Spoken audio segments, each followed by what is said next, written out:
¿Qué tiene que ver el actor Christopher Lee y el metal? Mucho más de lo que te imaginas. Y es que hay personas que tienen una carrera normalmente, ¿no? Y luego está Christopher Lee, que parece que tuvo varias vidas en una sola.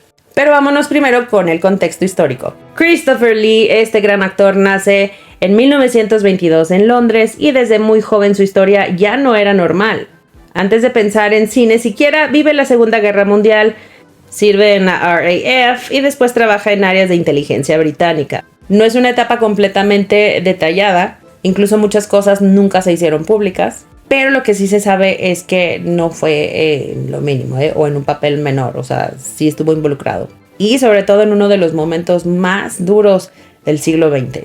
Así que eso ya se imaginarán el tipo de personaje que era.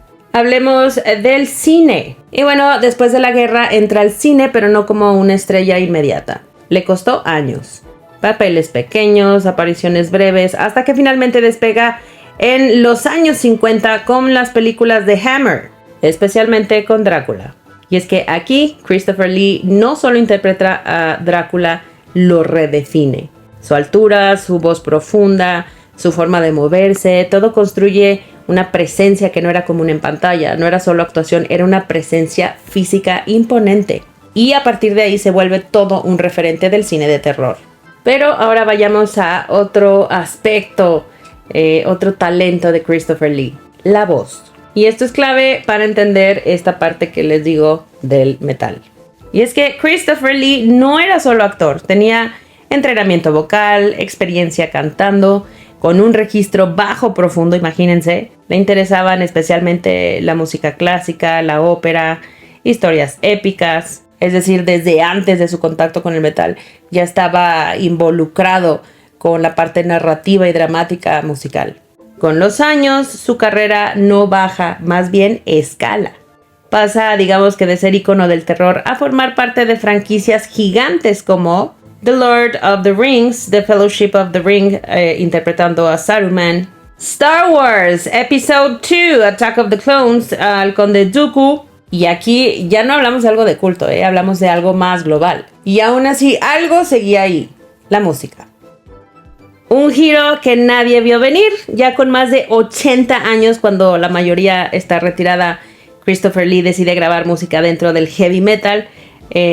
No como experimento, o sea, real. En 2010 lanza Charlemagne by the Sword and the Cross. I shed the blood of the Saxon men. I shed the blood of the Saxon men. I shed it at I shed the blood of the Saxon men. I shed the blood of 4,000 Saxon men. Un álbum conceptual basado en la vida de Carlomagno y bueno, aquí todo empieza a hacer sentido. Porque el metal, especialmente el sinfónico, trabaja justo con historia, con narrativa, con épica, exactamente los elementos que a Lee le interesaban desde siempre. Y es que este primer disco mezcla orquestaciones, coros, estructuras narrativas, elementos de metal.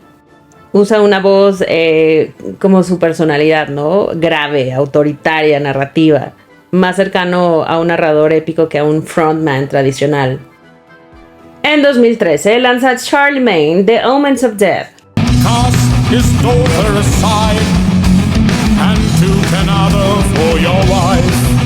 He has taken offense and it's too late to make amends. En este álbum él mismo marca la diferencia. Este es un disco más pesado, un disco más cercano al heavy metal directo. No se quedó en lo sinfónico, en la segura, sino que avanzó dentro del género.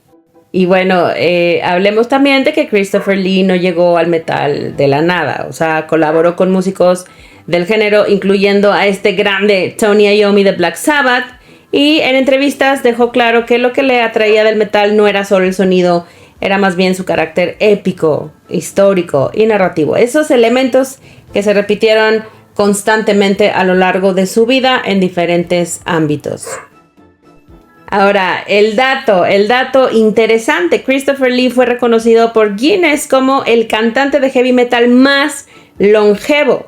Y eso resume perfectamente su lugar en el género. No fue el primero, no fue el más técnico, pero sí fue el único que llegó a esa edad y aún así lo hizo.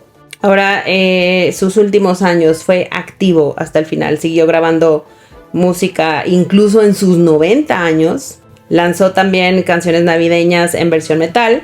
Aquí tienen un ejemplo de ello. Sí suena raro, pero con su voz, créanme que suena bien, funcionaba. Sin duda, una gran historia que quizá muchos no conocían.